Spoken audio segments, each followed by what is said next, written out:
Hello, and welcome to My Coach Tools, where we show you tools that can be helpful for your business, your life, or anything else. I'm thrilled today that we have Ilene Schaffer with us. You have seen her on programs here before. She shares really clear, fun tools. She's also a phenomenal coach, and the reason I know that is because we get feedback at our company, and we know that about Ilene. So I'm thrilled that she's here. Hi, Ilene. Hello, thank you. So good to be here. It's so great to have you. I am thrilled about the topic you're talking about. So tell me, what is something that's been coming up with clients that you're coaching, with colleagues? What's been coming up? Yeah, the the main thing, and it's so wild. It literally came up 5 times in one week with people in doing all different things in their career, and that is how do I focus on the big picture when there are so many things that need to get done? And so getting stuck in the weeds, it's like I'm getting pulled in, and I've been hired to be a manager, have vision and big picture thinking, and how do I even have time for that?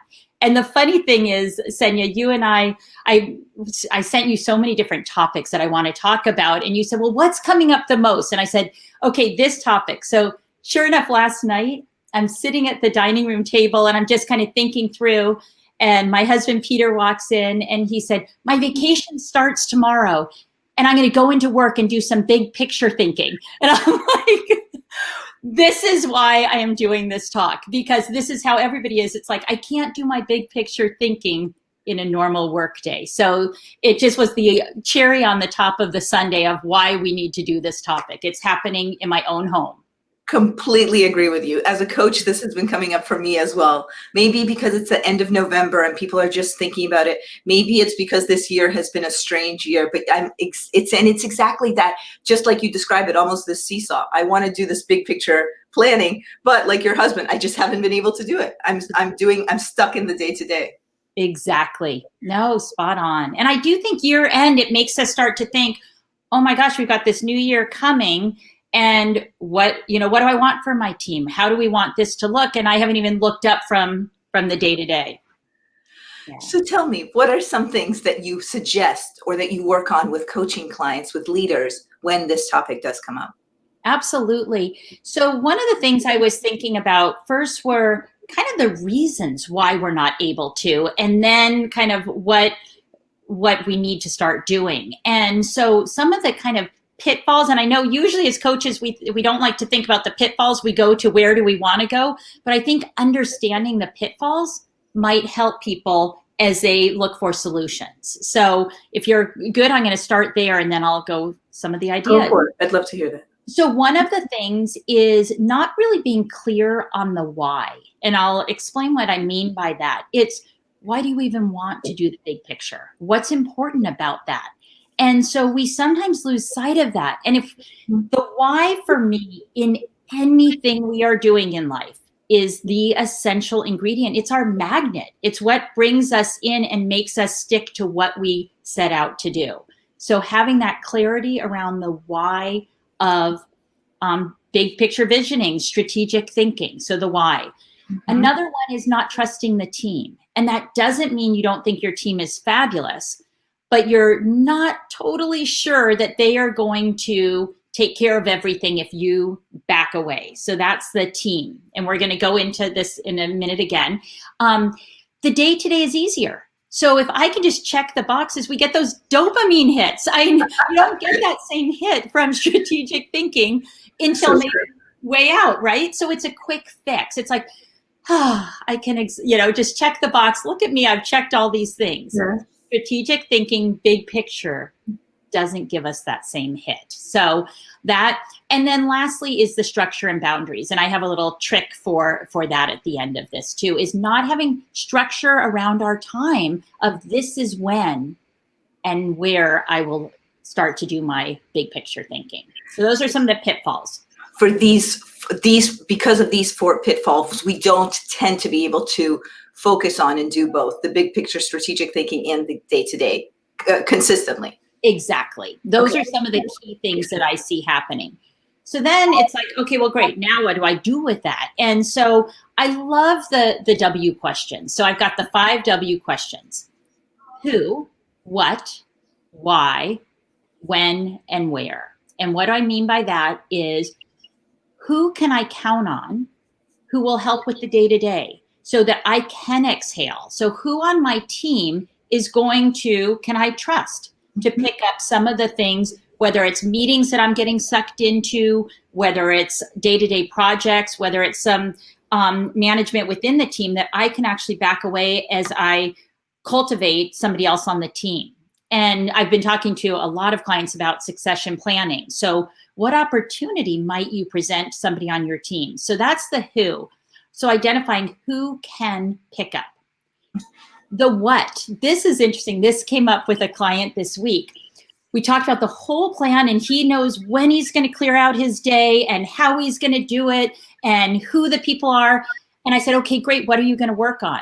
And he's, oh, I'm not sure. And I think we have this vision that we're going to work on these really big picture and strategy and vision, but we're not even sure what that looks like, what that means. So before you, or when you get clarity of who's going to pick up stuff and how I'm going to do it, get very clear on what am I actually going to work on? What is the strategic vision that I want to work on? What is the big picture thinking?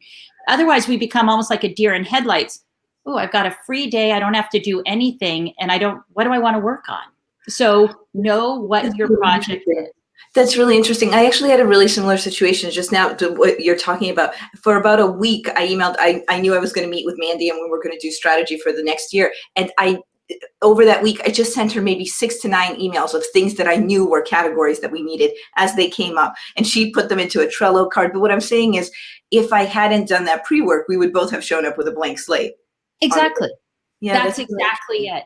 And so I think we fantasize about this open time to do this amazing work. And then if we create it and we don't know what amazing work we want to do. So for you to have that list and then create priorities around it and say, okay, this is where we're going to start. Yeah, that's really helpful. So you've talked about the who, which is who should do the other stuff while you're focused on this. Yep. The how, which is how you're going to set up your time to do it. Did I capture that? That's right?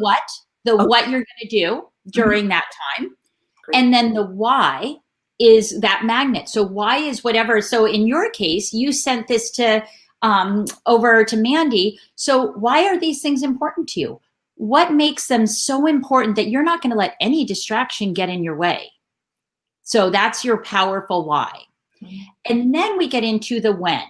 So, and this is one of those tips that a lot of people know, but we forget.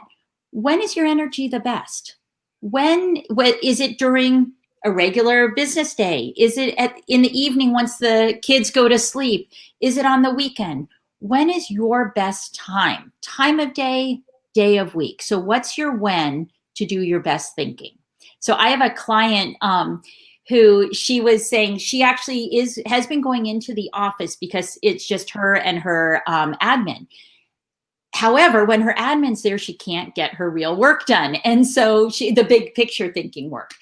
So she now has been going in 4 to 9 after the admin is there. And that's when she does the big picture work. So what's your when?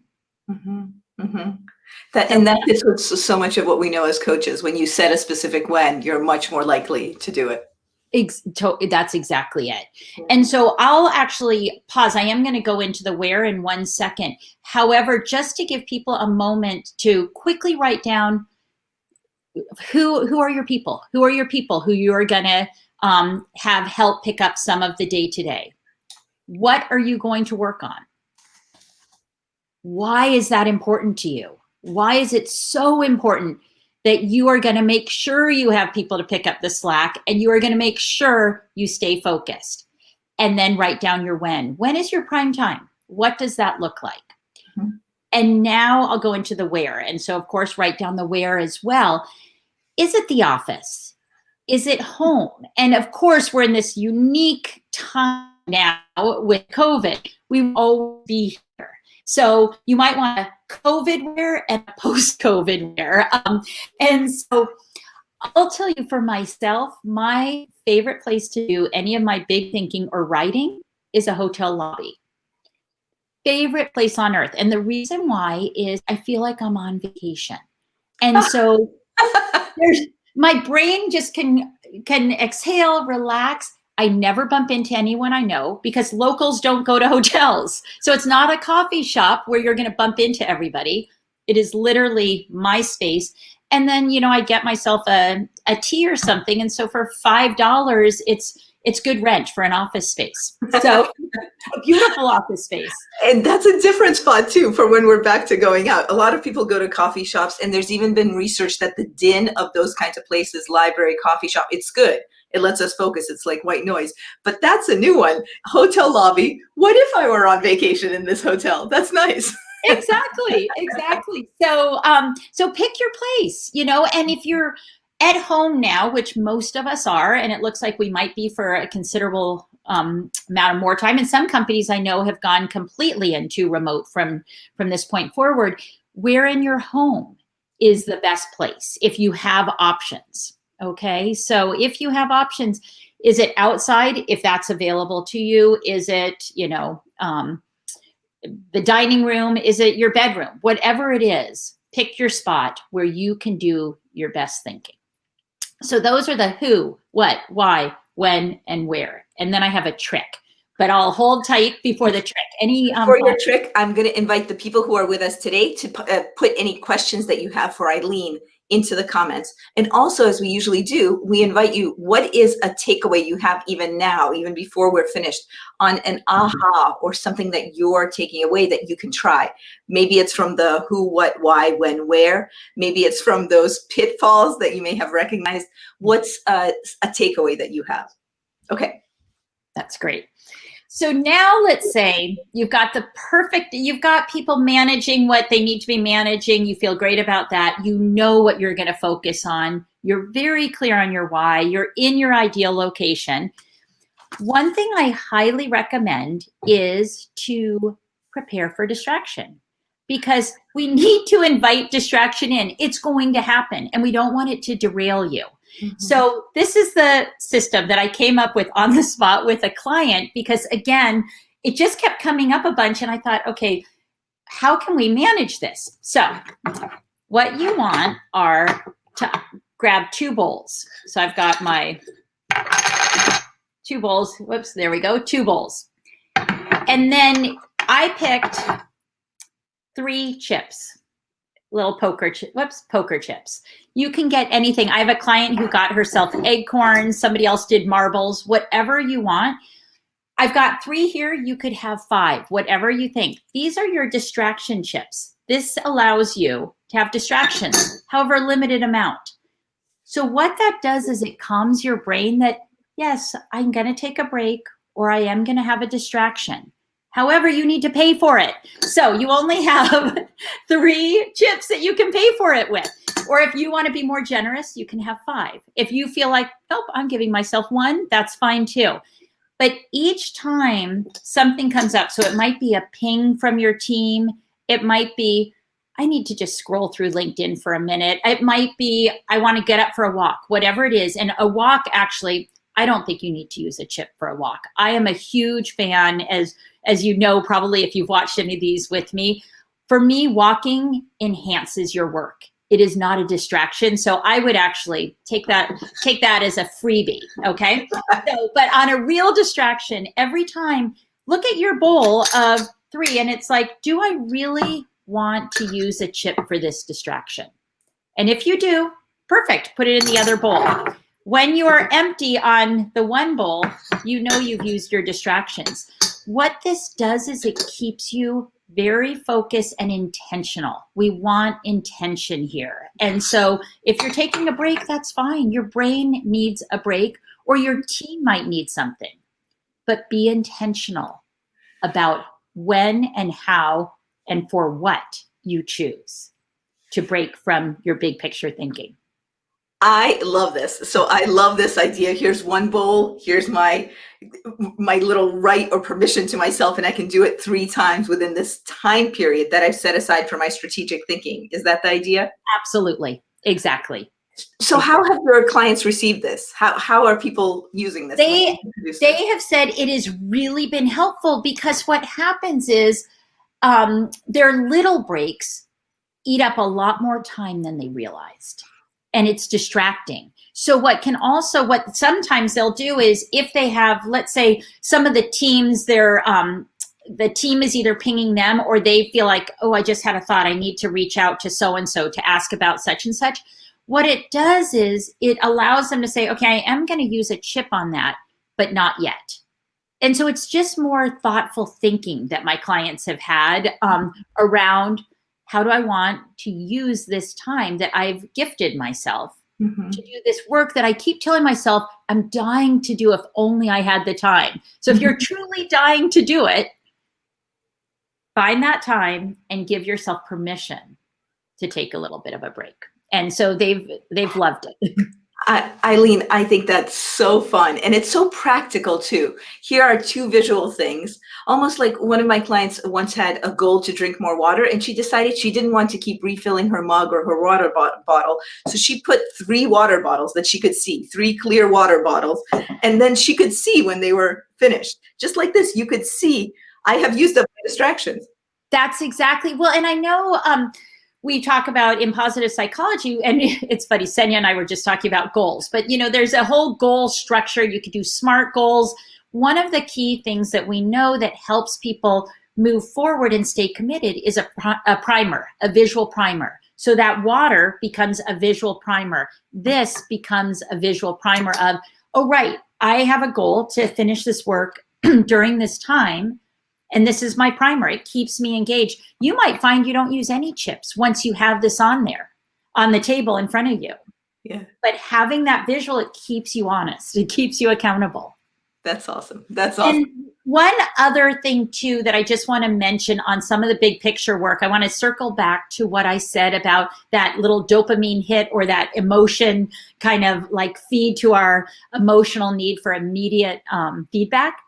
You might want, on the big picture work, to really break it down into something tangible that you will get from this work. So if you say, okay, I'm blocking off 9 to noon to work on this project, what are mini goals within that, or mini little nuggets that that will feed that emotional response? It's so much good stuff that you've shared. Let's try to summarize everything that you've shared, and then I'll end as always by asking you things that people should take away from today's program. So we started by talking about the big picture, doing big picture work when we're stuck in the day-to-day. And the first thing you walked us through are 4 possible pitfalls that you've seen in us getting to do our big work, right? Yep. And those 4 pitfalls were: not clear on your why. You don't trust your team. Again, I like to clarify, your team is fabulous, but you don't have that comfort level of backing all the way away and letting them just handle. The day-to-day is easier, and it's more rewarding to just check the boxes. It gives you that immediate satisfaction. And then lastly, the structure and the boundaries are not there. For setting up that time when you're going to do that strategy. Okay, exactly. Great. And then you said, hey, why don't we use the W questions for actually that strategy session? So could you summarize and walk us through those as well? Yep, absolutely. So you've got the who, the what, the why, the when, and the where. So who on your team are you entrusting during this time that you know they can take the ball and run with it? And it might be 1, 2, 3, or 4 people. Also think about them as, again, succession planning. These are people who you want to raise up, so you are giving an opportunity. The what are you going to work on? So if you get your magical time, your magical day, what are you going to work on? Be very clear on what you want during that time, how you want to spend that time. The why, that's your magnet. What makes this so important that nothing is going to pull you away? The magnet is so strong that it keeps you there. The when are you going to work on this? When is your peak? We did a session, Senya and I, on managing your natural resources. So think about your energy and when is your prime time. It might not be in the 8 to 5 workday. It might be after 5. It might be on the weekend. What's it for you? And then lastly, where? Where is the environment that it just feeds your creativity? It feeds your energy. That's where you want to place yourself. So this work, and a place that you want to go to. So you look forward to it. We always talk about, if you're setting any kind of goal or intention, you want to go towards. So what will make you go towards that? Like your vacation setting. Exactly. So exactly. If I'm going to a hotel that has a view of the ocean, I'm happy to go there and do my thinking work. And then the third big structure that you shared with us today is how to prepare for distractions. And I love it because I feel like you could get into the strategy session, but again, just like you're saying, the day-to-day can pile on, or can even pile on in your mind as you're sitting there and ready to work on it. Absolutely. And so then you've got your chips. Oops, there we go. You've got your chips if you want the chips, and then your 2 bowls. There. Whoops. There we go. You're literally moving them over for the distractions that you're allowing yourself to take while you're working on the big picture. Exactly. And what you might want to do if you feel like, gosh, 3 is not enough, maybe this week you give yourself 5 chips, next week 3 chips, and you ease into it. Sometimes doing things that are really dramatic are too big of a shock for our system, and then we throw the whole thing away. Yeah. So ease into things to set yourself up for success. Okay, nice, nice, nice. And then we love to, as you know, on this program, we love to say at the end, if there's one thought that people take away from this program, what would you like it to be? Yeah, I think that give yourself permission to back away and do that big picture thinking. I think oftentimes we don't give ourselves permission. It's almost like it's a luxury, but it's more than a luxury. It sets the intention for you, for your team, and for the success of your organization. So this is something that will set your, and particularly with us being in November, it sets your 2021 up for success by giving yourself the privilege to have space to think. Thank you. Yeah. And my final question, if you could snap your fingers and suddenly almost everybody in the world were to take some action, what would you want that to be? Clarity on your why. It's the answer to everything. Really be clear. And that can go towards your why for what your big picture thinking is going to be. It can be your why for, for health. This is a total tangent, but I think it's so important. I've worked a lot with people on becoming healthier. And unless you're clear on your why, your chances are you're going to fall off the path you want to be in. So always know your why, and that will be your magnet to keep you on the path that you want to go, whether it's for personal, professional, whatever in life. Ilene, thank you so much. I especially love that you juxtapose these two things because they are in juxtaposition often.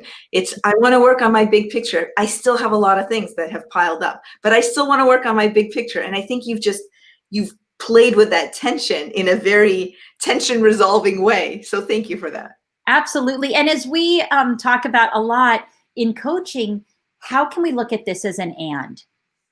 So it doesn't need to be an or. I either do this or this. How can I do it as an and? And that's what this is about, is how can I do big picture thinking and feel comfortable that the day-to-day is getting done and that I have time to do the big picture and I have time to do the day-to-day.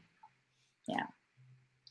Ilene Schaffer, thank you so very much. Thank you. Thank you, Senya. Great to be here, and a very happy Thanksgiving to everybody. Happy Thanksgiving to everyone.